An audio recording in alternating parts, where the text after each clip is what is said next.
नमस्कार, मैं डॉक्टर रजनीश कुमार आप सभी का एक बार फिर से हार्दिक स्वागत करता हूं।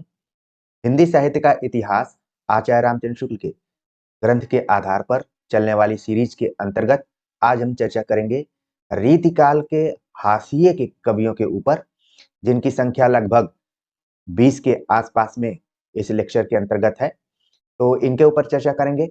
आपके दिमाग में जरूर ये बात आ रही होगी कि हमने हाशिए के कवि का नाम क्यों दिया हुआ है, क्योंकि ये ऐसे कवि हैं जो कि प्रायः परीक्षाओं के दृष्टिकोण से या फिर पाठ्यक्रमों के दृष्टिकोण से इन पर बहुत कम ध्यान जाता है, लेकिन बदलते हुए पैटर्न के आधार पर हो सकता है कि आने वाले परीक्षाओं में इनसे भी कुछ सवाल पूछे जाए।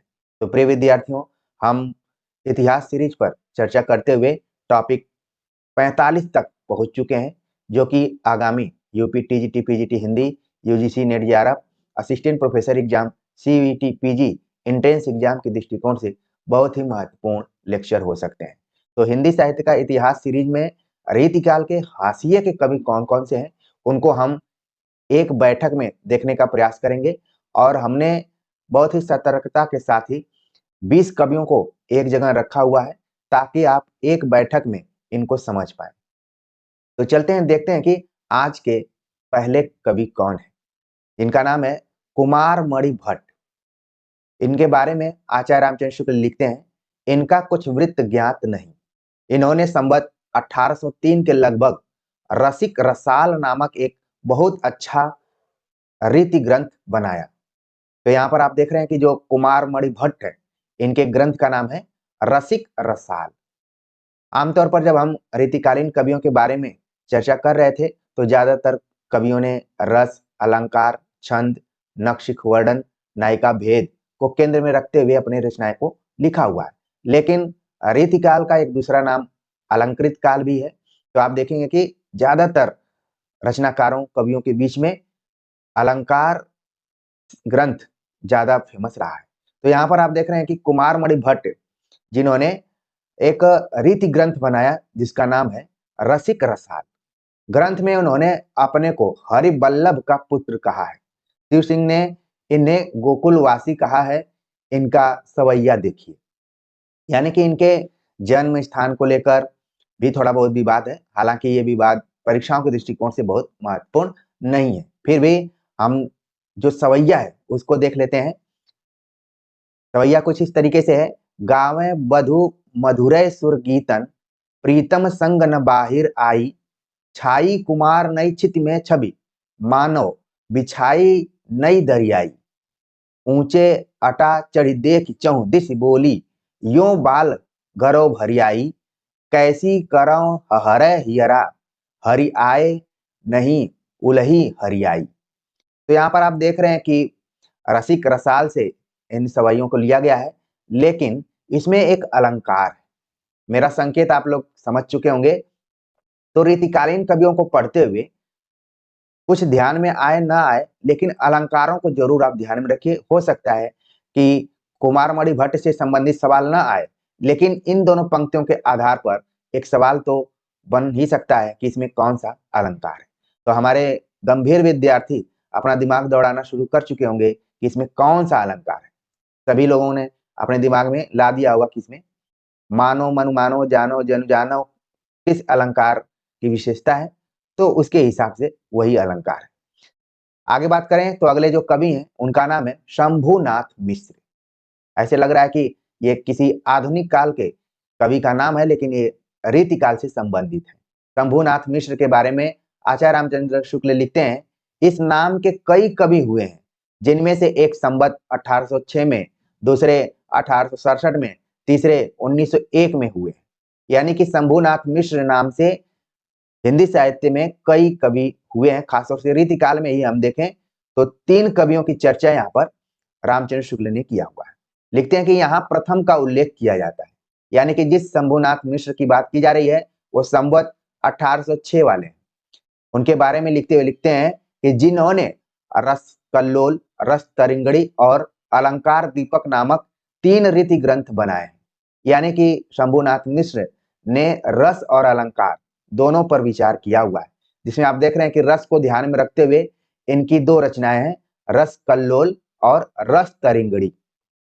आप देखेंगे कि रीतिकाल में तरिंगड़ी शब्द से जोड़ते हुए कई रचनाएं हैं, उनको आप विशेष तौर पर ध्यान में रखिए, क्योंकि परीक्षा हॉल में कई बार बहुत बड़ा कंफ्यूजन क्रिएट होने लगता है।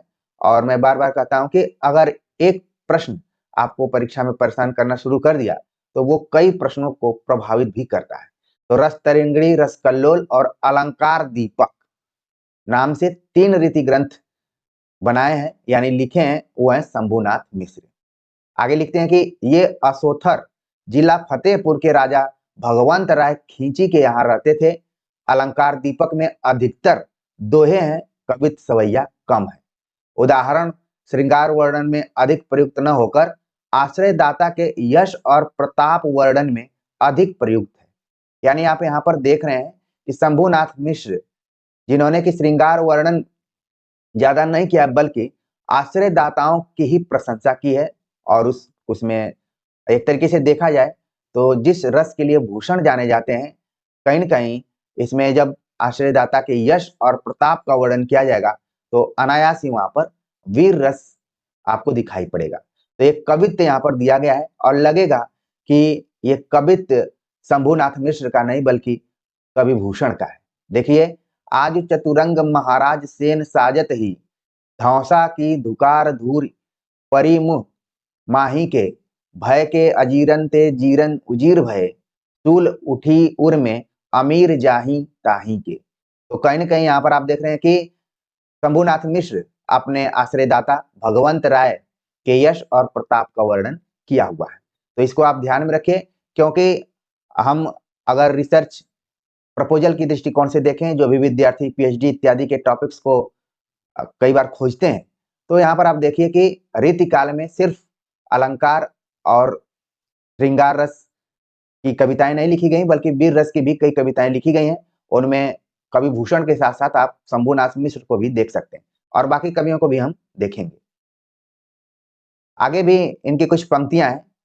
वीर खेत बीच बरछी ले, बिरझानो इते, धीरज न रहियो, शंभु कौन हूँ सिपाही के, भूप भगवंत वीर ग्वाही के खलक सब, स्याही लाई बदन तमा प्रताप शाही के। तो यहाँ पर आप देख रहे हैं, बल्कि यहाँ पर प्रात शाही के है लिखा हुआ। तो भगवंत राय के यश और प्रताप वर्णन को ही शंभुनाथ मिश्र ने प्रस्तुत किया है। अगले कवि हैं जिनका नाम है शिव सहाय दास। इनके बारे में आचार्य रामचंद्र शुक्ल लिखते हैं कि ये जयपुर के रहने वाले थे। इन्होंने संवत 1809 में शिव चौपाई और लोकोक्ति रस कौमुदी 2 ग्रंथ बनाए। तो शिव चौपाई याद करने की बहुत ज्यादा जरूरत है ही नहीं, क्योंकि अपने नाम के अनुसार ही उन्होंने लिख दिया। लेकिन चमत्कृत कर देने वाली जो रचना है उसका नाम है लोकोक्ति रस कौमुदी। रीतिकाल में आप देखेंगे कि लोकोक्तियों का भी प्रयोग कई बार नीतिपरक बातों को लिखने के लिए कवियों ने किया है, जिसमें आप बृंद जैसे कवियों का नाम सुने होंगे। तो यहाँ पर शिव सहाय दास ने एक ग्रंथ ही लिख दिया है जिसका नाम है लोकोक्ति रस कौमुदी। लोकोक्ति रस कौमुदी में विचित्रता यह है कि पखानों या कहावतों को लेकर नायिका भेद कहा गया है।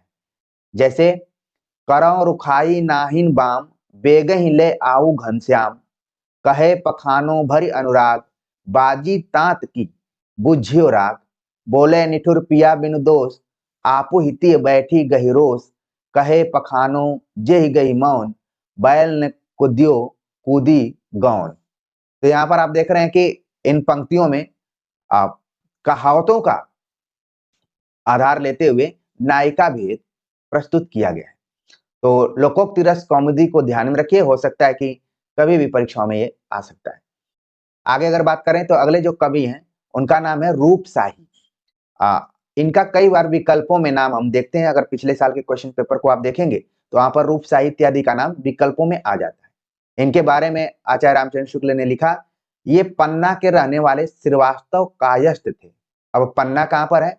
अब बहुत सारे विद्यार्थी हो सकता है कि पन्ना से जुड़े भी हों, मध्य प्रदेश में एक जगह है।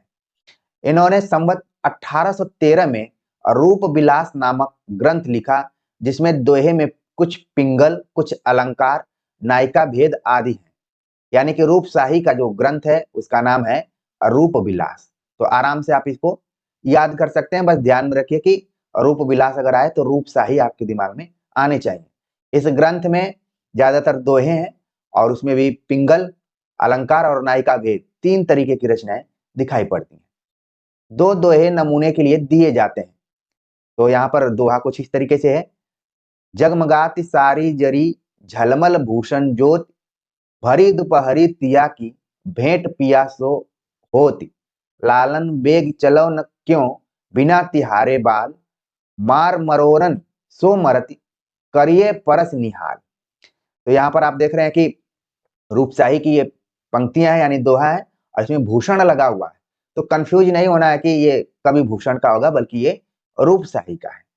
आगे देखते हैं अगला जो दोहा है, इसमें अच्छा दोनों दोहों को ही यहाँ पर रख दिया गया है, ठीक है ना। अगले जो कवि हैं उनका नाम है ऋषिनाथ।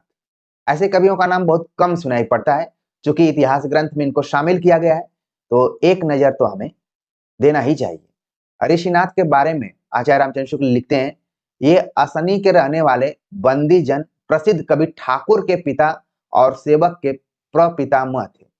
काशीराज के दीवान सदानंद और रघुवर कायस्थ के आश्रय में इन्होंने अलंकार मणि मंजरी नाम की एक अच्छी पुस्तक बनाई, जिसमें दोहों की संख्या अधिक है, यद्यपि बीच बीच में घनाक्षरी और छप्पय भी हैं।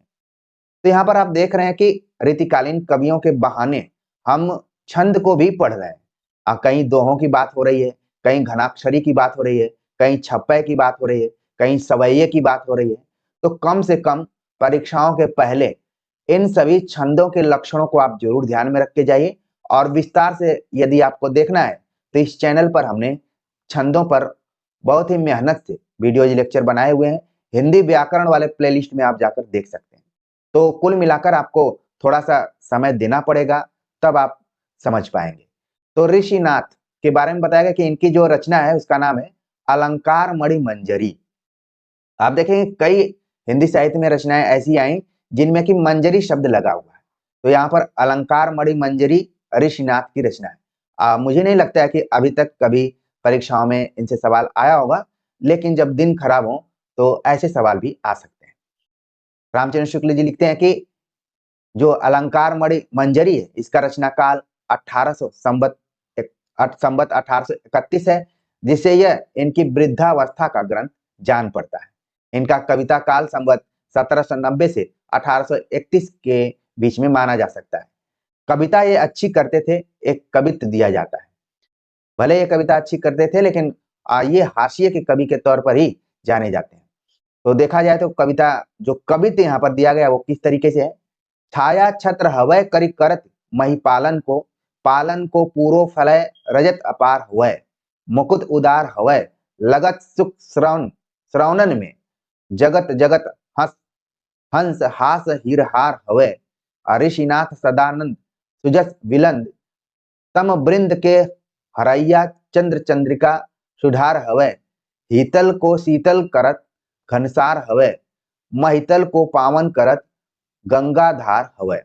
तो देख रहे हैं कि ज्यादातर जो अंत हो रहा है वह शब्द से हो रहा है, तो ध्यान में रखिए कि ये ऋषिनाथ की पंक्तियां हो सकती हैं। अब कम चांस है कि ये पंक्तियां पूछी जाए। अगले जो कवि हैं उनका नाम है बैरी साल। ये भी असनी के ही रहने वाले हैं और शुक्ल जी लिखते हैं कि ये असनी के रहने वाले ब्रह्म भट्ट थे। उनके वंशधर अब तक असनी में है। इन्होंने भाषा भरण नामक एक अच्छा अलंकार ग्रंथ संबत 1825 में बनाया, जिसमें प्रायः दोहे ही हैं। दोहे बहुत सरस हैं और अलंकारों के अच्छे उदाहरण प्रस्तुत करते हैं। तो बैरी साल की जो रचना है भाषा भरण जरूर ध्यान में रखिए। इसी तरीके से आप देखेंगे एक रचना है भाषा भूषण। ये केवल अक्षरों का ही आप देख रहे हैं कि खेल है यहाँ पर। तो भाषा भूषण किसकी रचना है आपके दिमाग में जरूर आ गया होगा कि बिल्कुल पिछले वीडियो लेक्चर्स में हमने देख लिया है। यहाँ पर भाषा भरण नाम की जो रचना है या फिर ग्रंथ है, देख रहे हैं कि बैरी साल का है और इसमें ज्यादातर दोहे ही लिखे गए हैं और उन दोहों में अलंकारों का भी समावेश किया गया है। कुछ देख लेते हैं हम यहाँ पर। ऐसे लगेगा कि कहीं बिहारी के दोहे को तो हम नहीं पढ़ रहे हैं। देख रहे हैं आप, नहीं कुरंग नहीं ससक यह, नहीं कलंक नहीं पंख, 20 बिसे बिरहा दही, गही दिठ शशि अंक, करत कोकनद मदहीरद तु पव हर सुकुमार भय अरुण अतिदवि मनो पायजेब के भार। तो आप देख रहे हैं कि इसमें खास तौर से एक अलंकार है। लक्षणों को भी आप देखते जाइए, क्योंकि हिंदी व्याकरण सिर्फ व्याकरण की किताब को पढ़ने से नहीं पूरा होगा, बल्कि जहां भी आप कविताओं को देखिए तो उसमें एक नजर व्याकरणिक दृष्टिकोण से भी देखने का प्रयास कीजिए। तो आप यहाँ पर देख रहे हैं कि कौन कौन से अलंकार हो सकते हैं। ठीक है, अनुप्रास अलंकार एकदम से पूरा आपको दिखाई पड़ रहा है, ठीक, और उत्प्रेक्षा अलंकार भी है, ठीक है ना। इस तरीके से आप देख सकते हैं पूरा। आगे बात करते हैं, अगले जो कवि हैं उनका नाम है दत्त। दत्त के बारे में शुक्ल जी लिखते हैं कि ये माढ़ी जिला कानपुर के रहने वाले ब्राह्मण थे और चरखारी के महाराज खुमान सिंह के दरबार में रहते थे। इनका कविता काल संवत 1830 माना जा सकता है। इन्होंने लालित्य कला नाम की एक अलंकार की पुस्तक लिखी है। तो लालित्य कला से ही समझ में आ रहा है कि वो अलंकार ग्रंथ हो सकता है। कई बार रचनाओं के शीर्षकों से भी हम अनुमान लगा सकते हैं कि वो किस प्रकार का ग्रंथ हो सकता है। शुक्ल जी लिखते हैं कि जिससे ये बहुत अच्छे कवि जान पड़ते हैं, एक सवैया दिया जाता है। सवैया हम देखते हैं यहाँ पर, ग्रीष्म में तपे भीषम भान, गई बनकुंज सखिन की भूल सो, घाम सो बामलता मुरझानी, बयारी करे घनश्याम दुकुल सो, कंपत यो प्रकटियो तन स्वेद, उरोजन दत्त जू ठोड़ी के मूल सो, दोय अरविंद कलीन पे मानो, गिरे मकरंद गुलाल के फूल सो। तो यहाँ पर भी सवैया दिया गया है, लेकिन इसमें भी अलंकार है। अब आप देख रहे हैं कि रीति काल में भी ज्यादातर ये मानव मानव वाले जो अलंकार के लक्षण है, वही अलंकार ज्यादातर कवियों ने प्रयोग किया है। तो अब ये शब्द जहां भी आप देखेंगे पंक्तियों में, वहां तुरंत आप बता देंगे कि इसमें से कौन सा अलंकार है। एक चीज आप यहाँ पर देख रहे हैं, कई बार दुकुल शब्द का अर्थ पूछ लिया जाता है, ठीक है। तो ये आपके लिए होमवर्क है कि आप कमेंट्स करके बताइए कि दुकुल का अर्थ क्या है, क्योंकि कई बार परीक्षाओं में हमने देखा है कि ये सवाल के रूप में आया है। आगे बात करते हैं, अगले जो कवि हैं उनका नाम है रतन कवि। इनके बारे में शुक्ल जी लिखते हैं कि इनका वृत्त कुछ ज्ञात नहीं। शिव सिंह ने इनका जन्म काल संवत 1798 लिखा है। एक चीज आपको ध्यान में रखना पड़ेगा कि जब आप आचार्य रामचंद्र शुक्ल के इतिहास ग्रंथ पढ़ते हैं तो आपके दिमाग में उनकी इतिहास दृष्टि या फिर आलोचना दृष्टि भी समझ में आनी चाहिए कि वो अपने इतिहास ग्रंथ लिखने के पीछे किन किन ग्रंथों का गंभीरता से सहायता ली है। आप देखेंगे कि बार बार वो शिव सिंह की बात कर रहे हैं, यानी शिव सिंह सरोज से इन्होंने बहुत सारी चीजें ली हुई हैं। और रीतिकाल के बारे में आचार्य रामचंद्र शुक्ल ने एक विशेष बात बताई कि उन्होंने मिस्र बंधुओं के इतिहास ग्रंथ का भी सहयोग लिया है। तो और बाकी के बारे में उन्होंने नहीं बताया, लेकिन रीतिकाल के बारे में उन्होंने इसका जिक्र किया है। ये भी कई बार परीक्षाओं में आता है कि शुक्ल जी ने रीतिकाल लिखते समय अपने पूर्ववर्ती किन किन इतिहास ग्रंथों का आधार लिया या फिर सहयोग लिया है। तो जब भी जिस कवि का वृत्त इनको ज्ञात नहीं है तो शिव सिंह का जिक्र जरूर वो कर रहे हैं। इसके पीछे भी आपने देखा और यहाँ पर भी। तो शिव सिंह के आधार पर इनका जो जन्म काल है 1798 माना गया संवत में। इनके कविता काल, इससे इनका कविता काल संवत 1830 के आसपास माना जा सकता है। ये श्रीनगर गढ़वाल के राजा फतेह शाही के यहाँ रहते थे। आप श्रीनगर आप देखेंगे कि जम्मू कश्मीर में भी है और श्रीनगर उत्तराखंड में भी है। कुछ वर्षों पहले मुझे उत्तराखंड जाने का अवसर मिला था, तो वहां पर मैंने देखा कि श्रीनगर है। तो फिर ध्यान में मैं रखा कि जब भी अगर कहीं किताबों में या फिर आप सभी को पढ़ाते हुए आएगा तो मैं जरूर बताऊंगा कि गढ़वाल में भी श्रीनगर है, ठीक है। तो वहां के राजा फतेह शाही के यहाँ रतन कवि रहा करते थे। उन्हीं के नाम पर फतेह भूषण नामक एक अच्छा अलंकार ग्रंथ इन्होंने बनाया। इसमें लक्षणा, व्यंजना, काव्य भेद, ध्वनि, रस दोष आदि का विस्तृत वर्णन है। उदाहरण में श्रृंगार के ही पद्य न रखकर इन्होंने अपने राजा की प्रशंसा के कवित्व बहुत रखे। यानी कि जब भी राजाओं की या आश्रयदाताओं की प्रशंसा की बात आएगी तो उसमें आप देखेंगे कि शंभुनाथ मिश्र, रतन कवि, भूषण, इन लोगों का नाम आप प्रमुखता से ले सकते हैं और एक टॉपिक भी बना सकते हैं कि रीतिकाल में ऐतिहासिक चेतना और जो भी उस समय का शासन था उसको आधार बनाते हुए कवियों ने अपने राजाओं का, अपने आश्रयदाताओं का किस तरीके से वर्णन किया हुआ है। उस समय की सामाजिक, राजनीतिक, आर्थिक स्थिति का भी पता आप सभी को चल पाएगा। तो उन राजा की प्रशंसा की है और बहुत सारे कवित्त इन्होंने लिखा है। संवत 1827 में इन्होंने अलंकार दर्पण लिखा है। और आप देखेंगे कि दर्पण शब्द जोड़कर बहुत सारे ग्रंथ लिखे गए हैं। साहित्य दर्पण आप जब काव्य शास्त्र पढ़ेंगे वहां पर आता है। यहाँ पर है अलंकार दर्पण। तो आपको ध्यान में रखना है कि रतन कवि द्वारा ये लिखा गया है। इनका निरूपण भी विशद है और उदाहरण भी बहुत मनोहर और सरस है। ये एक उत्तम श्रेणी के कुशल कवि थे, इसमें संदेह नहीं। कुछ नमूने लीजिए। अब कुछ उदाहरणों के माध्यम से आचार्य रामचंद्र शुक्ल ये दिखाना चाहते हैं कि ये रीतिकालीन कवियों में किस तरीके से उत्तम श्रेणी के और कुशल कवि, ये दोनों चीजें बहुत ध्यान रखने वाली बात है कि हर जगह ये बात नहीं आती है। जब आप अपना आचरण सर्टिफिकेट लेने जाते हैं, जिसको चरित्र प्रमाण पत्र कहते हैं, वहां पर भी ये लिखा रहता है कि इनका चरित्र अच्छा है। कई विद्यार्थियों का लिख दिया जाता है कि उत्तम है। अब वो लिखित रूप में तो है और कई बार लिखा जाता है कि ये बहुत ही कुशल है। कुशल शब्द के बारे में हमारे एक संस्कृत के प्रोफेसर बताते थे कि कुशल शब्द वहां से बना हुआ है कि एक गुरु ने अपने शिष्यों को कहा कि जाइए कुश लाइए। पूजा पाठ करना था तो बहुत सारे जो उनके शिष्य थे कुछ अलग अलग तरीके की चीजें लेकर आ गए जो कुश के प्रजाति से ही जुड़े हुए थे, लेकिन एक विद्यार्थी लेकर आया जो सही मायने में कुश था। तो वहीं से ये शब्द बना हुआ है, उसी को माना गया कि ये कुशल है। ठीक है ना। तो कुशलता का बहुत ही व्यापक अर्थ है। तो मुझे ये दोनों शब्द दिखाई पड़े तो कुछ और चीजें भी याद आ गई, तो लगा के बता दिया जाए। तो कहा गया कि रतन कवि उत्तम श्रेणी के और कुशल कवि थे, इसमें संदेह नहीं है। अब हम देख लेते हैं कुछ पद। बैरन की बाहिनी को भीषण निदाघ रवि, कुबलय केली को सरस सुधाकर है। दान झरी सिंधुर है, जग को वसुंधर है।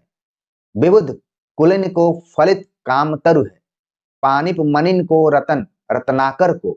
कुबेर पुण्य जनन को क्षमा महिधरु है। अंग को सना बहरास को रमा को ना। महाबार फतेह शाह एक नर बरु है। तो अंतिम पंक्ति से ही पता चल रहा है कि दुनिया में बहुत सारे मनुष्य हैं, लेकिन उन मनुष्यों में फतेह शाह ही सबसे सर्वोत्तम है, श्रेष्ठ है और एक तरीके से प्रशंसा ही की गई है। ठीक, आगे कुछ और पंक्तियां हैं। काजर को कोरवारे भारे अनियारे नैन, कारे सटकारे बार छहरे छवानी छवय। श्याम सारे भीतर भवक गोरे गातन की, उपवारी न्यारी रही बदन उजारी हवे।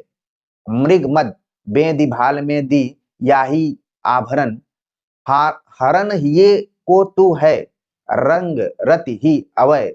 नीके नथनी के तैसे सुंदर, सुहात मोती चंद पर च्वय रहे। सुमानो सुधा बुंद द्वय। तो यहाँ पर आप देख रहे हैं कि मानव शब्द का भी प्रयोग दोबारा आ गया। तो एक अलंकार तो आपका एकदम से क्लियर हो गया कि ये शब्द जहां भी आप देखेंगे तुरंत उस अलंकार के बारे में बात करेंगे। बाकी आप देख रहे हैं कि अनुप्रास अलंकारों की एकदम से पूरी यहाँ पर फौज ही खड़ी है। ठीक, जहां जहां आप देख रहे हैं बहुत जगहों पर एक चीज दिखाई पड़ रही है। अगले जो कवि हैं उनका नाम है नाथ।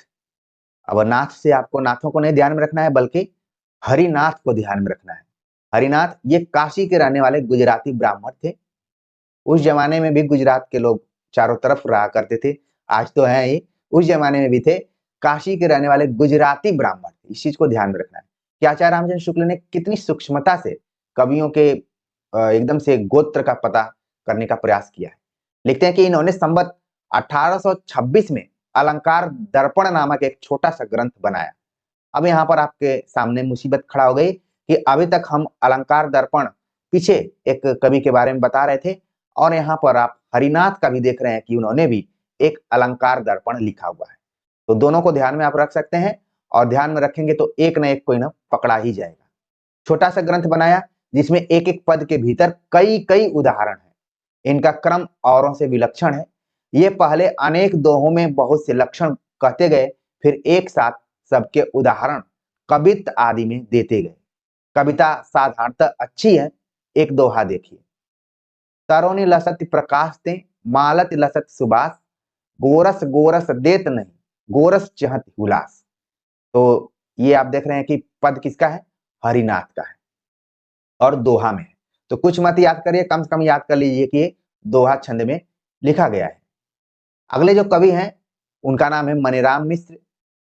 मनीराम मिश्र के बारे में लिखते हैं शुक्ल जी, ये कन्नौज निवासी इच्छाराम मिश्र के पुत्र थे। इन्होंने संवत 1829 में छंद छप्पनी और आनंद मंगल नाम की 2 पुस्तकें लिखी हैं। आनंद मंगल भागवत दशम स्कंद का पद्य में अनुवाद है। छंद छप्पनी छंद शास्त्र का बड़ा ही अनूठा ग्रंथ है। तो छंद छप्पनी को तो याद कर लेंगे आप, लेकिन आनंद मंगल को ध्यान में रखिए कि ये मनीराम मिश्र का है। मुझे नहीं लगता है कि ये सवाल के रूप में आ सकता है, लेकिन दिन खराब हो तो आ भी सकता है, क्योंकि हर क्षेत्र में कुछ नया करने का प्रयास किया जा रहा है। तो हो सकता है कि हाशिए, इसीलिए मैंने जानबूझकर रीतिकालीन कवियों में ये हाशिए के कवियों का कलेक्शन एक जगह किया हुआ है। मैं चाहता तो 20-20, 25-25 मिनट का भी वीडियो बना सकता था, 10-10 कवियों को रख सकता था, लेकिन मुझे लगता है कि ऐसे कवि जिनको कि हम प्राय बहुत कम ध्यान देते हैं, उनको एक जगह कलेक्ट कर दें, ताकि आप ध्यान दें तो एक ही दिन ज्यादा ध्यान दें और सतर्क हो जाए। तो आनंद मंगल, अब आप देखेंगे इसके बाद इस तरीके से जुड़ी हुई रचनाएं आधुनिक काल में कई ठो आपको दिखाई पड़ेंगी। आनंद मंगल की खास विशेषता यह है कि यह भागवत दशम स्कंद का पद्य में अनुवाद है और छंद छप्पनी छंद शास्त्र का अनूठा ग्रंथ है। तो इतना आप ध्यान में रख सकते हैं। अगले जो कवि हैं उनका नाम है चंदन। ऐसा लग रहा है कि आसपास में हमारे किसी पड़ोसी का नाम है, लेकिन ये रीतिकालीन कवि है। ये नाहिल पुआया जिला शाहजहांपुर के रहने वाले बंदी जन थे और गौड़ राजा केसरी सिंह के पास रहा करते थे। श्रृंगार सागर, काव्य भरण, कल्लोल तरिंगड़ी, ये 3 रीति ग्रंथ लिखे हैं। इनके अतिरिक्त इनके निम्नलिखित ग्रंथ और भी हैं। केसरी प्रकाश, चंदन सतसई, पथिक बोध, नक्षिक, नाममाला कोश, पत्रिका बोध, तत्व संग्रह, सित वसंत, कृष्ण काव्य, प्राग्ञ विलास। तो चंदन कवि को थोड़ा सा आपको अलर्ट होकर पढ़ना पड़ेगा। हो सकता है कि यहाँ से सवाल आ जाए। मुझे लग रहा है कि 1-2 बार नाममाला इत्यादि पूछा जा चुका है कि ये किसका ग्रंथ है, तो आप ध्यान में रख सकते हैं। सतसई से भी संबंधित रीतिकाल में बहुत सारे ग्रंथ लिखे गए हैं। इसलिए पिछले साल के क्वेश्चन पेपर को आप देखेंगे तो इसमें से पूछा गया कि निम्नलिखित में से किन किन कवियों ने सतसई नाम से ग्रंथ लिखा हुआ है। तो इसमें एक चंदन सतसई भी आप देख रहे हैं कि चंदन कवि ने लिखा हुआ है। बाकी आप देख रहे हैं कि पत्रिका बोध, ऐसा लग रहा है कि ये आधुनिक काल की रचना है, लेकिन रीतिकाल की रचना है, आपको बिल्कुल ध्यान में रखना है। आगे शुक्ल जी इनके बारे में लिखते हैं, ये एक अच्छे चलते कवि जान पड़ते हैं। इन्होंने काव्य भरण संवत 1845 में लिखा है। काव्य भरण नाम का भी एक ग्रंथ इनका है। फुटकल रचना तो इनकी अच्छी है ही, सित वसंत की कहानी भी इन्होंने प्रबंध काव्य के रूप में लिखी है। सित वसंत की रोचक कहानी इन प्रांतों में बहुत प्रचलित है। उसमें विमाता के अत्याचार से पीड़ित सित वसंत नामक 2 राजकुमारों की बड़ी लंबी कथा है। इनकी पुस्तकों की सूची देखने से यह धारणा होती है कि इनकी दृष्टि रीति ग्रंथों तक ही बद्ध न रहकर साहित्य के और अंगों पर भी थी। ये फारसी के भी अच्छे शायर थे और अपना तखल्लुस संदल रखते थे। ये देखिए यहाँ पर नया पॉइंट आप सभी के लिए है कि जो चंदन कवि हैं ये फारसी के भी अच्छे शायर थे और अपना उपनाम इन्होंने संदल रखा हुआ। तो हो सकता है कि पूछ लिया जाए, नहीं पूछा जाएगा तो ज्यादा बेहतर है। पूछ लिया जाएगा तो जो भी विद्यार्थी अभी तक धैर्य बनाकर इस वीडियो लेक्चर को देख रहे हैं, सुन रहे हैं और समझ रहे हैं, वो शायद लीड कर जाएंगे, बढ़त बना लेंगे। इनका दीवाने संदल कहीं कहीं मिलता है। इनका कविता काल 1820 संवत से 1850 तक माना जा सकता है। इनका एक सवैया नीचे दिया जाता है, तो सवैया नीचे दिया गया, उसको पढ़ लेते हैं हम। ब्रजवारी गंवारी दे जाने कहा, यह चातुरता न लुगायन में, पुनि बारिनी जानी अनारिनी है, रुचि एती न चंदन नायन में, छवि रंग सुरंग के बिंदु बने, लगे इंद्र बधू लघुतायन में, चित जो चहे दी चक सी रहें दी, के ही दी मेहंदी इन पायन में। तो ये पंक्तियां सब चंदन कवि की हैं। तो इस तरीके से आप ध्यान में रख सकते हैं। ठीक है, अगले जो कवि हैं उनका नाम है देवकी नंदन। आपने उपन्यासकार देवकी नंदन खत्री का तो नाम सुना होगा, लेकिन रीतिकालीन कवियों में एक नाम है देवकी नंदन। इनके बारे में शुक्ल जी लिखते हैं, ये कन्नौज के पास मकरंद नगर ग्राम के रहने वाले थे।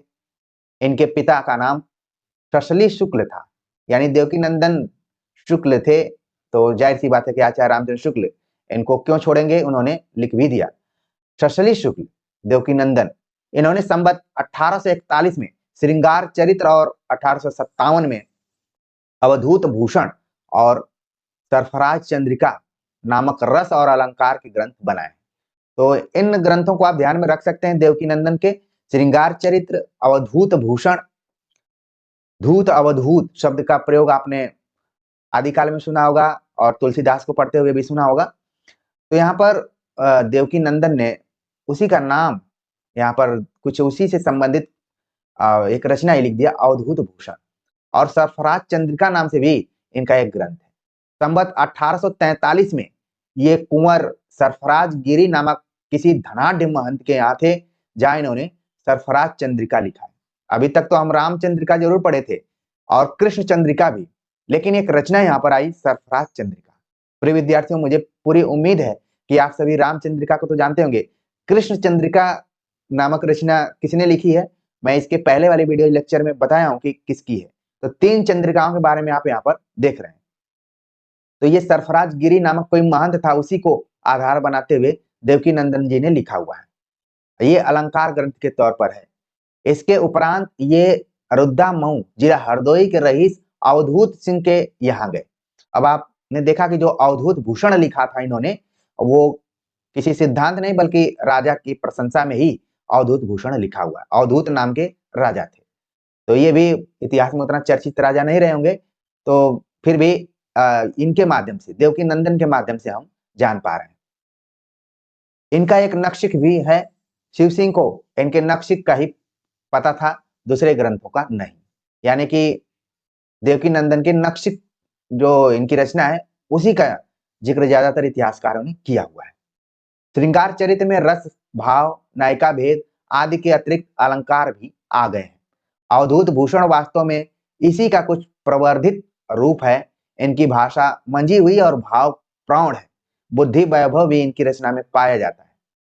कहीं कहीं कूट भी इन्होंने कहे हैं। कूट की बात जब भी आती है तो एक बहुत ही ज्यादातर सवाल पूछा जाता है, दृष्ट कूट पद, जो कि सूरदास से रिलेटेड है और किस रचना में है, ये आपके दिमाग में स्वतः आ जाना चाहिए, आ भी गया होगा। कला वैचित्र की ओर अधिक झुकी हुई होने पर भी इनकी कविता में लालित्य और माधुर्य पूरा है। 2 कवित्व नीचे दिए जाते हैं। बैठी रंग रावट में हेरत पिया की बात, आए न बिहारी भई निपट अधीर मैं, देवकी नंदन कहे श्याम घटा घिरी आई, जानी गति प्रलय की डरानी बहु वीर मैं, तेज पै सदाशिव की मूरत बनाए पूजी, तीन डर तीनों की करी तदबीर में, पाखन में सामरे सुलाखन में अखैवट, ताखन में लाखन की लिखी तस्वीर में। तो ये पंक्तियां देवकीनंदन की है, आप ध्यान में रख सकते हैं। अगला इन्हीं का पद है, मोतिन की माल तोर चीर सब चीर डारे, फेरी के न जय हो आली दुख विकरारे हैं, देवकी नंदन कहे नोखे नाग छौनन के, अलकै प्रसून नोच नोच निर्बार हैं, मान मुख चंद भाव चोच दई अधरन, तीनों ये निकुंजन में एक तार तारे हैं, ठौर ठौर डोलत मराल मतवारे, तैसे मोर मतवारे त्यों चकोर मतवारे हैं। तो आप यहाँ पर देख रहे हैं कि मतवारे मतवारे शब्द कई बार आए हुए हैं यहाँ पर। तो जब आप अलंकार पढ़ते हैं तो कुछ अलंकारों की विशेषताएं हैं कि एक ही पंक्ति में जब एक से अधिक कई बार शब्द आते हैं तो उनके एक से अधिक अर्थ भी होते हैं। वो कौन कौन से अलंकार हैं? तो खासतौर से मेरा जोर रीतिकालीन कवियों को पढ़ाते हुए यही है कि उनके ग्रंथों से परिचित होइए, उनके और भी तथ्यों से परिचित होइए, लेकिन जब कविताओं को पढ़िए तो उसमें रस और अलंकार दोनों को जरूर देखने का प्रयास कीजिए। रस में तो ज्यादातर 2 ही रस हैं, श्रृंगार और वीर, लेकिन अलंकार अलग अलग तरीके से हैं। इसीलिए आलोचकों ने, खासतौर से इतिहासकारों ने, इसे अलंकृत काल कहा है। और किसने कहा है, ये सब आपके दिमाग में पहले से ही बैठ चुका होगा। आगे बात करते हैं, अगले जो कवि हैं उनका नाम है महाराज राम सिंह। ये नरवलगढ़ के राजा थे। इन्होंने रस और अलंकार पर 3 ग्रंथ लिखे हैं। अलंकार दर्पण, अब आप देख रहे हैं कि एक व्यक्ति ने क्या अलंकार दर्पण लिख दिया, कि उसके बाद लगातार 3 अलंकार दर्पणों की चर्चा की जा चुकी है इसी वीडियो लेक्चर में। प्रिय विद्यार्थियों, इसीलिए मैंने सबको चुन कर रखा कि इन विषयों को एक जगह अगर हम पढ़ेंगे तो हमारा कॉन्सेप्ट एकदम से क्लियर होगा। अब आपको समझ में आ रहा है कि अनुराग हिंदी एकेडमी से पढ़ना कितना जरूरी है। पढ़ने के लिए तो बहुत सारी चीजें आपको अलग अलग जगह पर मिल जाएंगी, लेकिन अप्रोच, दृष्टिकोण शायद वो इन अनुभवों के आधार पर ही मिल पाएंगी। तो आप देख रहे हैं कि अलंकार दर्पण को लेकर मैंने सतर्क किया था, लेकिन यहाँ पर लगातार आप देख रहे हैं कि कवियों ने अलंकार दर्पण नाम से लिखा है। उसमें से महाराज राम सिंह भी एक हैं। इन्होंने अलंकार दर्पण, रस निवास, अब तक लोग रस विलास लिखा करते थे, लेकिन इन्होंने रस निवास नाम से एक रचना लिखी और रस विनोद नाम से भी लिखा हुआ है। अलंकार दर्पण दोहों में है, नायिका भेद भी अच्छा है। ये एक अच्छे और प्रवीण कवि थे। आचार्य रामचंद्र शुक्ल की लेखनी से आप अच्छे से परिचित हो चुके होंगे कि वो उनकी लेखनी कैसे, उनकी कलम कैसे घूमती है। मैं अभी अपने एमए के विद्यार्थियों को आधुनिक काल पढ़ा रहा था, तो उसमें प्रेम घन के बारे में मैं पढ़ा रहा था।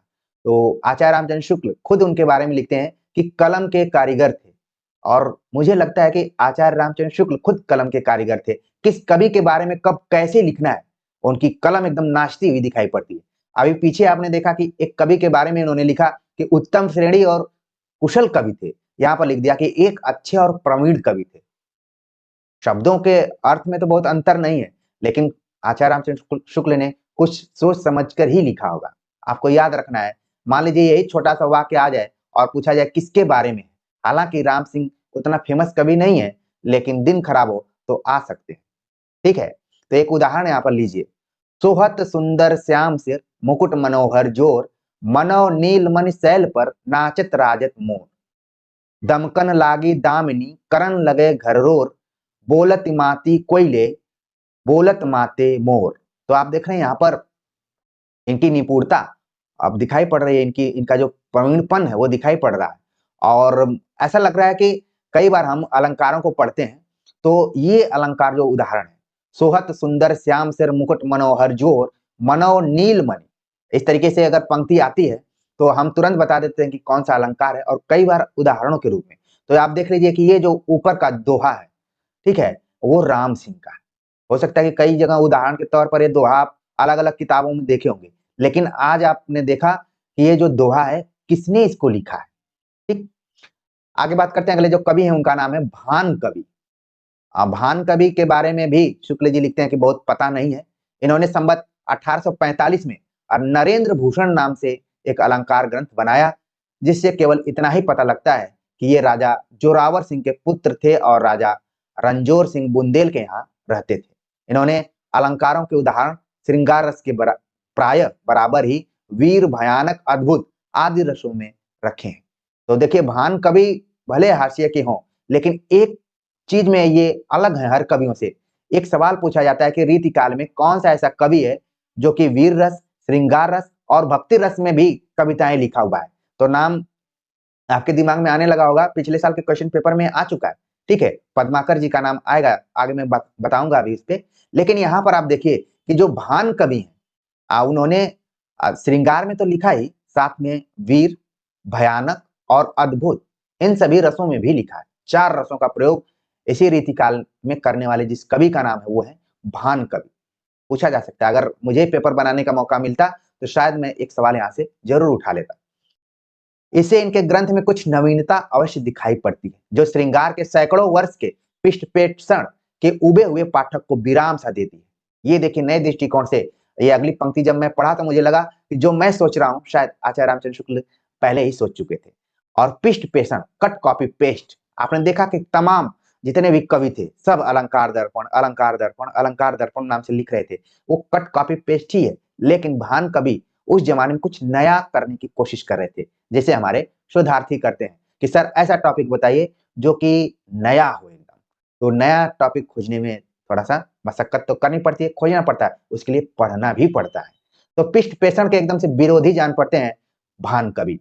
और शुक्ल जी भी काफी आक्रामक हो गए यहाँ पर, और लिख दिया उन्होंने कि पाठकों को, उबे हुए पाठकों को विश्राम सा देती है। इनकी कविता में भूषण किसी फड़क और प्रसिद्ध श्रृंगारियों की सी तन्मयता और मधुरता तो नहीं है, पर रचना प्राय पुष्ट और परिमार्जित है। यानी कि जिस तरीके से भूषण की कविताओं में फड़कपन है, उसको पढ़ते हुए आपकी जो भुजाएं हैं वो कुछ करने के लिए मजबूर हो जाती हैं। इस समय अगर परीक्षार्थी हैं तो मेरा वीडियो लेक्चर देखने के बाद आप अगर सुस्त हैं तो आप कलम कॉपी उठाइए और पढ़ना लिखना शुरू कर दीजिए। ये है फड़कपन, ठीक है। तो कहा गया कि भान कवि जो है उतना आक्रामक तो नहीं लिखते हैं जितना कि भूषण, लेकिन जो भी इन्होंने लिखा है अच्छा लिखा है, ठोस लिखा है, पुष्ट और परिमार्जित लिखा है। इन शब्दों पर आपको जोर देना है। आगे बात करते हैं, कुछ यहाँ पर पद हैं जिसको हम देख लेते हैं। रस मतवारे ये जोरावर दुलारे तब, बाजत नगारे भय गालिब दिलिस पर, दल के चलत भर भर हो चारों ओर, चालत धरनी भारी भार सो फनिस पर, देख के समर सन्मुख भयो ताहि समय, बरनत भान पैज कै विषय 20 पर, तेरी शमशेर की सिफत सिंह रंजोर, लखी एक सात हाथ अरिन के शीश पर।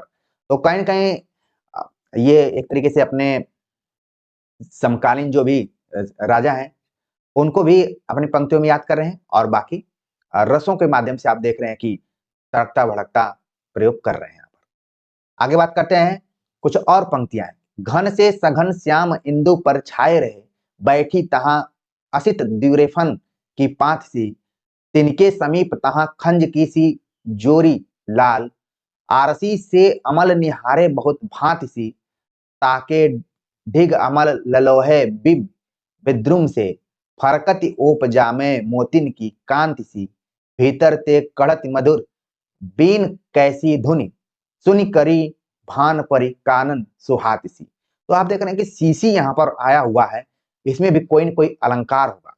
एक अलंकार आप पढ़ेंगे जिसमें कि संयोजक चिन्हों का प्रयोग किया जाता है, सा से सी शब्दों का भी प्रयोग किया जाता है। अब मैं अलंकार का नाम नहीं बताऊंगा क्योंकि आप लोगों के दिमाग में वो आना चाहिए, आ भी गया होगा।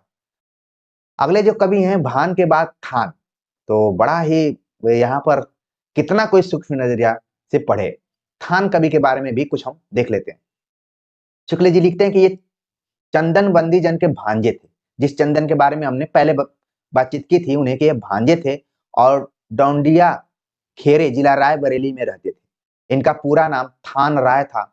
इनके पिता निहाल राय, पितामह महासिंह और प्रपितामह लाल राय थे। पूरा शुक्ल जी को मिल गया और बता भी दिया, लेकिन आपको बहुत ज्यादा लोड लेने की जरूरत नहीं है। इन्होंने संवत 1884 में दलेल प्रकाश नामक एक रीति ग्रंथ चंडरा बैसवारा के रईस दलेल सिंह के नाम पर बनाया। इस ग्रंथ में विषयों का कोई क्रम नहीं है। इसमें गुण विचार, रस, भाव, भेद, गुण दोष आदि का कुछ निरूपण है और कहीं कहीं अलंकारों के कुछ लक्षण आदि भी दे दिए गए। कहीं राग रागनियों के नाम आए हैं तो कहीं भी उनके भी लक्षण कह दिए गए। पुराने टीकाकारों की सी गति है। अंत में चित्र काव्य भी लिखे हुए हैं। सारांश यह है कि इन्होंने कोई सर्वांग पूर्ण ग्रंथ बनाने का के उद्देश्य से नहीं लिखा है। इनके अनेक विषयों में अपनी निपुणता का प्रमाण सा इन्होंने उपस्थित किया है। ये इसमें सफल हुए हैं, अतः अवश्य कहना पड़ता है कि जो विषय लिया है उस पर उत्तम कोटि की रचना की है। भाषा में मंजुलता और लालित्य है। हरस वर्णों की मधुर योजना इन्होंने सुंदर की है। यदि अपने ग्रंथ को इन्होंने भानुमति का पिटारा न बनाया होता और एक ढंग पर चले होते तो इनके बड़े कवियों की सी ख्याति होती। तो यहाँ पर आप देख रहे हैं भानुमति का पिटारा। आप थान कवि से कुछ सीखे न सीखे, लेकिन आचार्य रामचंद्र शुक्ल ने जो इनका मूल्यांकन करते हुए लिखा कि जब आप भानुमति का पिटारा बनाते हैं, मतलब एक ही साथ अलग अलग चीजों को एक जगह कलेक्ट करते हैं, तो आप कुछ नहीं कर पाते। इसलिए आपको एक रास्ता जरूर अपनाना पड़ेगा अगर कुछ पाना चाहते हैं। तो यहाँ पर उन्होंने लिखा कि भानुमति का पिटारा न बनाया होता तो एक ढंग पर चले होते तो शायद ये रीतिकालीन कवियों में बड़े कवि के रूप में उभर कर सामने आते। फिर भी हम उनके कुछ नमूनों को देखते हैं। दासन पै दाहिन परम हंस वाहिनी हो, पोथी कर बिना सुरमंडल मढ़त है, आसन कमल अंग अंबर धवल, मुख चंद सो अमल रंग नवल चढ़त है, ऐसी मातु भारती की आरती करत थान, जाको जस विधि ऐसो पंडित पढ़त है, ताकि दया दीठ लाख पाथर निराखर के, मुखते मधुर मंजू आखर कढ़त है। ये पंक्तियां सब थान कवि की हैं। आगे भी कुछ है। कलुष हरनि सुख करनि शरण जन, बरन बरन जस कहत धर निधर, कलिमल कलित बलियत घ खलगन लहत परम पद कुटिल कपटतर मदन कदन सुर सदन बदन शशि अमल नवल धुति भजन भगतवर सुरसरि तव जल दरस परस करि सुरसरि सुभगत लहत अधम नर। थोड़ा सा इन पंक्तियों को पढ़ना भी चुनौतीपूर्ण ही है, फिर भी आप लोगों ने इसको अपने मन में भी पढ़ा होगा। मैं तो केवल एक साधन के रूप में हूँ, आवाज दे रहा हूँ, लेकिन आपके दिमाग में भी बहुत तरंगे इस तरीके से उठ ही रही होंगी। आगे चलते हैं, अगले जो कवि हैं उनका नाम है बेनी बंदी जन। ये किला रायबरेली के रहने वाले थे और अवध के प्रसिद्ध वजीर महाराज टिकैत राय के आश्रय में रहते थे। उन्हीं के नाम पर इन्होंने टिकैत राय प्रकाश नामक अलंकार ग्रंथ संवत 1849 में बनाया। अपने दूसरे ग्रंथ रस विलास में इन्होंने रस निरूपण किया है। तो आपने देखा कि रस विलास नाम से बहुत सारे कवियों ने लिखा है, उसमें से बेनी बंदीजन भी एक हैं। तो कभी कभी ऑप्शन इत्यादि में आ जाता है इनका नाम। ये अपने दोनों ग्रंथों के कारण इतने प्रसिद्ध नहीं है जितने कि अपने भड़ाऊओं के लिए। इनके भड़ाऊओं का एक संग्रह है, भड़ाऊआ संग्रह के नाम से भारत जीवन प्रेस द्वारा प्रकाशित हो चुका है। तो आपको क्या ध्यान में रखना है, तमाम कवियों को आपने पढ़ा, लेकिन भड़वा संग्रह आपने देखा कि बेनी बंदी जन का है। अच्छा, कई बार आप देखेंगे कि भड़वा शब्द जो है ये बहुत सकारात्मक अर्थों में प्रयुक्त नहीं होता है, बल्कि कई बार भाट भड़वा यानी जो नाच गाने का काम करते हैं उस तरीके के शब्दों के लिए प्रयुक्त किया जाता है। भड़वा जैसा कि बताया कि हास्य रस के अंतर्गत आता है, ठीक है। तो ये शब्द यहाँ पर हम साहित्य में जरूर पढ़ रहे हैं, लेकिन वर्तमान समय में इसको बहुत ठीक अर्थ में नहीं प्रयोग किया जाता है। आप लोगों ने भी देखा ही होगा, खासतौर से मैं पूर्वांचल की बात करें तो वही निगेटिव में ही इसका अर्थ लिया जाता है। लेकिन यहाँ पर आप देख रहे हैं कि ये ऐसी शैली है जिसमें कि हास्य रस का समावेश होता है, पुट होता है। इसमें किसी की उपहासपूर्ण निंदा रहती है। यह प्राय सब देशों में साहित्य का अंग रहा है। जैसे फारसी और उर्दू की शायरी में हजो एक विशेष स्थान है, वैसे ही अंग्रेजी में सटायर। तो आपने अब देख लिया होगा कि जिस चीज को हम हिंदी गद्य में व्यंग कहते हैं, जिसके लिए हरिशंकर परसाई इत्यादि जाने जाते हैं, ठीक है। तो उसी तरीके से बेनी बंदी जन ने उपहासपूर्ण निंदा करते हुए सही चीजों को सामने लाने का प्रयास किया। और यहाँ पर शुक्ल जी ने बता भी दिया कि अलग अलग भाषा शैलियों में इनको क्या कहा जाता है। उर्दू में इसको हजो और अंग्रेजी में इसको सटायर कहा जाता है।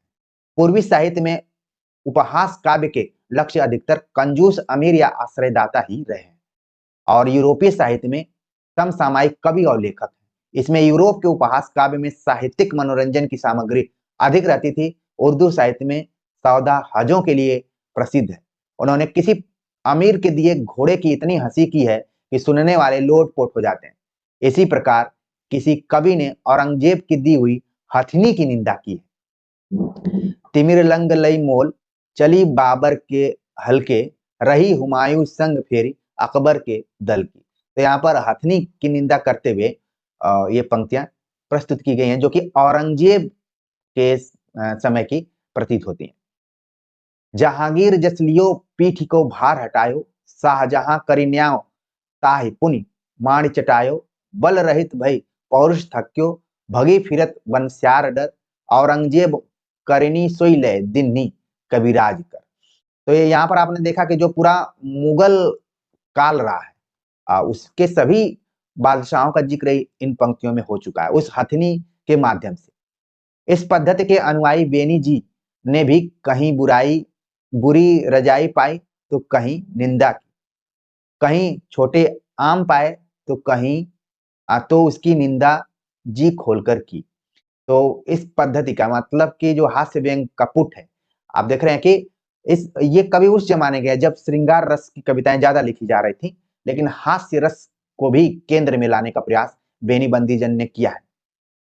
ठीक, आगे बात करते हैं अगले इन्हीं से संबंधित कि पर जिस प्रकार उर्दू के शायर कवि कभी कभी दूसरे कवि पर भी छींटा दे दिया करते थे, उसी प्रकार बेनी जी ने भी लखनऊ के ललक दास महंत, इन्होंने सत्योपाख्यान नामक एक ग्रंथ लिखा है जिसमें राम कथा बड़े विस्तार से चौपाइयों में कही गई है, पर कुछ कृपा की। जैसे बाजे बाजे ऐसे डल मऊ में बसंत जैसे मऊ के जुलाहे लखनऊ के ललक दास। इनका टिकैत प्रकाश संवत 1849 में और रस विलास संवत 1874 में बना, अतः इनका कविता काल संवत 1849 से 1890 के बीच में माना जा सकता है। इनकी कविता के कुछ नमूने देख लेते हैं हम। अली डसे अधर सुगंध पाए आनंद को, कानन में ऐसे चारु चरण चलाए हैं, फट गई कंचुकी लगे ते कंठ कुंजन के, बेनि बलहीन खोली बार बिछाए हैं, बेग ते गमन कीन धक धक होत सीनो, उरध उसासे तन सेद सरसाए हैं, भल प्रीति पाली बनमाली के बुलाइबे को, मेरे हेत आली बहुतेरे दुख पाए हैं। घर घर घाट घाट बाट बाट ठाठ ठटे, बेला और कुबेला फिरे चेला लिए आस पास, कबिन सौबाद करे भेद बिन नाद करे, महा उन्माद करे धर्म करम नाश, बेनि कवि कहे विविचारिन को बादशाह, अतन प्रकाशत न सतन शरम तास, ललना ललक नैन मैन की झलक, हंस हेरत अलक रद खलक ललक दास। तो ललक दास को इन्होंने टारगेट किया हुआ था अपने समय में। चींटी को चलावे को मसा के मुख आप जाए, श्वास की पवन लागे कोसन भगत है। तो ये सब पंक्तियां एक तरीके से बेनी बंदीजन की हैं। ऐनक लगाए मरु मरु के निहारे जात, अनु परमाणु की समानता खगत है, बेनि कवि कहें हाल कहो लो बखान करो, मेरी जान ब्रह्म को विचारिबो सुगत है, ऐसे आम दिन्हे दयाराम मन मोद करी, जाके आके सरसो सिमेरु सी लगत है। अगले जो कवि हैं उनका नाम है बेनी प्रवीण। अभी तक बंदीजन को हम पढ़ रहे थे, अगले कवि हैं बेनी प्रवीण। इनका भी नाम कई बार विकल्पों में दिखाई पड़ जाता है। ये लखनऊ के वाजपेयी थे और लखनऊ के बादशाह गाजीउद्दीन हैदर के दीवान राजा दया कृष्ण कायस्थ के पुत्र नवल कृष्ण उर्फ ललन जी के आश्रय में रहते थे, जिनकी आज्ञा से संवत 1874 में इन्होंने नवरस तरंग नामक ग्रंथ बनाया था। तो नवरस तरंग खूब परीक्षाओं में पूछा जाता रहा है, आप इसको इंपॉर्टेंट करके नोट कर सकते हैं। इसके पहले श्रृंगार भूषण नामक एक ग्रंथ ये बना चुके थे। ये कुछ दिन के लिए महाराज नाना राव के पास बिठूर भी गए थे और उनके नाम पर नाना राव प्रकाश नामक अलंकार का एक बड़ा ग्रंथ कवि प्रिया के ढंग पर लिखा था। अब आपके ध्यान में आना चाहिए कि कवि प्रिया किसकी रचना रही है। बिल्कुल केशवदास आपके ध्यान में आ गए। तो उसके हिसाब से कि कवि प्रिया के आधार पर इन्होंने नाना राव प्रकाश नाम से एक अलंकार ग्रंथ लिखा हुआ है। खेद है इनका कोई ग्रंथ अब तक प्रकाशित न हुआ। इनके फुटकल कवित्व तो इधर उधर बहुत कुछ संग्रहित है और उद्धृत मिलते हैं। कहते हैं कि बेनी बंदीजन भड़व वाले से इनसे एक बार कुछ वाद हुआ था, यानी ये सब एक दूसरे से मिलते भी थे, बेनी बंदीजन या फिर बेनी प्रवीण। इनका वाद विवाद हो गया, जिसे प्रसन्न होकर उन्होंने इन्हें प्रवीण की उपाधि दी। ठीक है, यानी कि जो प्रवीण नाम दिया गया है वो बंदीजन ने दिया। ये आपने देखा होगा किसी वन लाइनर किताब में, आप सभी को ये चीजें नहीं पता चलेंगी क्योंकि ये स्टोरी नुमा चीजें हैं। आप नवरस तरंग तो याद रखेंगे ही, साथ में रखेंगे कि बेनी प्रवीण की उपाधि किसने दी है, और वो दिया है बेनी बंदीजन। पीछे से रुग्ण होकर ये सपत्निक आबू चले गए, माउंट आबू चले गए और वहीं इनका शरीरपात हुआ। इन्हें कोई पुत्र न था, ये भी चिंता की बात थी। ये प्रवीण बेनी प्रवीण थे। इनका नवरस तरंग बहुत ही मनोहर ग्रंथ है। उसमें नायिका भेद के उपरांत रस भेद और भाव भेद का संक्षेप निरूपण हुआ है। उदाहरण और रसों के भी दिए गए हैं, रसों के भी उदाहरण दिए गए हैं।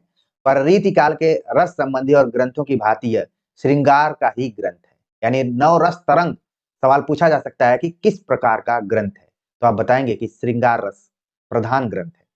इनमें नायिका भेद के अंतर्गत प्रेम क्रीड़ा की बहुत ही सुंदर कल्पनाएं भरी पड़ी हैं।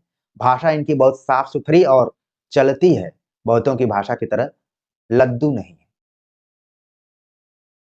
ऋतुओं के वर्णन में भी उद्दीपन की दृष्टि से जहां तक रमणीय हो सकते हैं किए गए हैं, जिनमें प्रथानुसार भोग विलास की सामग्री बहुत कुछ आ गई है।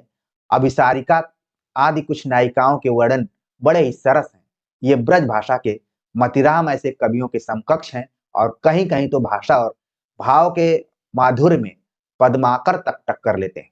तो प्रिय विद्यार्थियों, यदि अभी तक आप हमारे साथ जुड़े होंगे तो आज का ये सबसे महत्वपूर्ण कथन आपके सामने दिखाई पड़ रहा है, और वो है बेनी प्रवीण के बारे में आचार्य रामचंद्र शुक्ल का, कि लिखते हैं कि ये ब्रज भाषा के मतिराम ऐसे कवियों के समकक्ष हैं, और कहीं कहीं तो भाषा और भाव के माधुर्य में पद्माकर तक टक्कर देते हैं। ये कथन किसके संदर्भ में है? तो लगेगा कि किसी बहुत बड़े कवि के बारे में होगा, लेकिन वो है बेनी प्रवीण। जान पड़ता है श्रृंगार के लिए सवैया ये विशेष उपयोग समझते थे। कविता के कुछ नमूने उद्धृत किए जाते हैं। भोर ही न्योती गई थी तुम्हें वह गोकुल गांव की ग्वालिन गोरी, आधिक राति लव बेनी प्रवीण कहा, ढिंग राख करी बरजोरी, आवे हसी मोहि देखत लालन, भाल में दिन महावर घोरी, एते बड़े ब्रज मंडल में न मिली कहूँ मांगे हूँ रंचक रोरी, जान्यो न मैं ललिता अलिताही, जो सोबत माह गई करी हासी, लाए ये नख के हरि के सम, मेरी तऊ नहीं नींद बिनासी, ले गई अंबर में बेन प्रवीण ओढ़ाए, लटी दुपटी दुखरासी, तोरी तनी तन छोर आभूषण, भूल गई गर्देन को फांसी, घनसार पटीर मिले निर, चहे तन लाव न लाव चहे, न बुझे बिरहागिन झार झरी, चहे घन लाग न लाव चहे। तो यहाँ पर आप देख रहे हैं एक शब्द आया हुआ है के हरि, आपको इसका अर्थ होमवर्क के रूप में बताना है, और बाकी पंक्तियां आप ध्यान में रखिए कि ये बेनी प्रवीण द्वारा लिखी गई। और कुछ पंक्तियां हैं, हम टेरी सुनावत बेनी प्रवीण चह, मन लाव न लाव चह, अब आवे विदेश ते पीतम गहे चह, गेह चहे धन लाव न लाव चह, काली की गूंथी बाबा की सौ में, गजमोतिन की पहरी अति आला, आई कहाँ ते यह पुखराज की संग, आए जमुना तटबाला, नहात उतारी हो बेनी प्रवीण, हंसे सुन बैन नैन रसाला, जानती ना अंग की बदली, सो सब सो बदली बदली कह माला। तो आप देख रहे हैं कि इसमें अलंकार भी कई तरीके के हैं। आप देख रहे हैं कि बदली बदली शब्द का प्रयोग किया गया है, इसमें भी आप देखेंगे कि पुनरुक्त प्रकाश अलंकार का प्रयोग किया गया है, और ढेर सारे अलंकार इसमें है। आगे भी पंक्तियां हैं, शोभा पाई कुंज भवन जहां जहां किन्हो गौन, सरस सुगंध पावन पाई मधुपन है, बेथिन बिथिरे मुक्ताहल, मराल पाए आली दुसाल साल पाए अनगिन है, अननगन है, रैन पाई चांदन फटक सी चटक रुख, सुख पायो पीतम प्रवीण बेन धनी है, पैन पाई सारिका पढ़न लागी कारिका, सो आई अभिसारिका कि चारु चिंता मन है। तो कारिका, अभिसारिका, सारिका, इस शब्दों का प्रयोग बेनी प्रवीण ने किया हुआ है। अगले जो कवि उनका नाम है जसवंत सिंह द्वितीय, यानी कि इसके पहले हम लोगों ने महाराज जसवंत सिंह के बारे में पढ़ा हुआ था, और उनका ग्रंथ आपके दिमाग में आ भी गया होगा। जी बिल्कुल, भाषा भूषण नाम का जो अलंकार ग्रंथ है। लेकिन यहाँ पर एक जसवंत सिंह द्वितीय के बारे में भी चर्चा की गई। ये बघेल क्षत्रिय और 13वां कन्नौज के पास के राजा थे, और बड़े विद्या प्रेमी थे। इनके पुस्तकालय में संस्कृत और भाषा के बहुत से ग्रंथ हैं। इनका कविता काल संवत 1856 अनुमान किया गया है। इन्होंने 2 ग्रंथ लिखे हैं, एक शालिहोत्र और दूसरा श्रृंगार शिरोमणि। तो जसवंत सिंह द्वितीय जो हैं, ये विकल्पों में आ सकते हैं, जसवंत सिंह प्रथम के साथ उनको कंफ्यूज करने के लिए आ सकते हैं। तो उन्होंने तो भाषा भूषण लिखा, इन्होंने लिखा श्रृंगार शिरोमणि। यहाँ इसी दूसरे ग्रंथ से प्रयोजन है, जो श्रृंगार रस का एक बड़ा ग्रंथ। कविता साधारण है, एक कवित्त देखिए। घनन के ओर सोर चारों ओर मोरन के, अति चित चोर तैसे अंकुर मुने रहे, कोकिलन कूक हुक होत बिरहिन हिय, लूक से जगत चीर चारन चुने रहे, झिल्ली झनकार तैसो पिकन पुकार डारी, मारी डारी डारी द्रुम अंकुर सुने रहे, लुने रहे प्राण प्राण प्यारे जसवंत बिनु, कारे पीरे लाल उदय बादर उन्हें रहे। तो एक तरीके से इसमें वही प्रकृति चित्रण के साथ साथ श्रृंगार वर्णन आप देख रहे हैं। अगले जो कवि हैं उनका नाम है यशोदानंद। यशोदानंद के बारे में शुक्ल जी लिखते हैं कि इनका कोई पता नहीं चलता है कि कौन थे, कहाँ थे, कैसे थे, वृत्त ज्ञात नहीं है। जब वृत्त ज्ञात नहीं रहता है तो ये सीधे पहुंचते हैं शिव सिंह सरोज के पास। शिव सिंह सरोज में जन्म संवत 1828 लिखा पाया जाता है। इनका एक छोटा सा ग्रंथ 12वें नायिका भेद ही मिलता है। प्रिय विद्यार्थियों, बरवे नायिका भेद आपने एक बहुत ही फेमस कवि का पहले ही पढ़ लिया होगा, लेकिन यहाँ पर न जाने क्यों यशोदानंद ने भी एक बरवे नायिका भेद लिखा हुआ है। निसंदेह अनूठा है और रहीम वाले से अच्छा नहीं तो उनकी टक्कर का है, ये भी बात है। इनमें 9 बरवे संस्कृत में और 53 ठेठ अवधी भाषा में। अत्यंत मृदु और कोमल भाव अत्यंत सरल और स्वाभाविक रीति से व्यंजित है। भावुकता ही कवि की प्रधान विभूति है। इस दृष्टि से इनकी यह छोटी सी रचना बहुत ही बड़ी रचनाओं में से मूल्य में बहुत अधिक है। कवियों की श्रेणी में यह निसंदेह उच्च स्थान के अधिकारी हैं। इनके बरवे के नमूने देखिए। संस्कृत में है, यदि च भवति बुध मिलनम की त्रिदिवेन, यदि च भवति सठ मिलनम की निरयेण। भाषा, अहिरिनी मन के गहिरिनी उतरून देई, नैना करे मथनिया मन मथ लेई, तुर्किनी जाति रुकिनी अति इतराई, छुअन न देई जरवा मुरि मुरि जाय, पीतम तुम कचलोइया हम गजबेली, सारस के असी जोरिया फिर अकेली। तो यशोदानंद से रिलेटेड बहुत ज्यादा क्वेश्चन तो नहीं पूछे जाते हैं, लेकिन आप ध्यान में रख सकते हैं कि बरवे नायिका भेद भी इन्होंने लिखा है। सवाल पूछा जा सकता है नए पैटर्न पे कि रहीम के अलावा किसने लिखा है, तब ये सवाल बहुत ज्यादा बड़ा हो जाएगा और जो विद्यार्थी अंत तक इस वीडियो लेक्चर को देखते रहे वो तुरंत बता देंगे कि यशोदानंद ने भी लिखा हुआ है।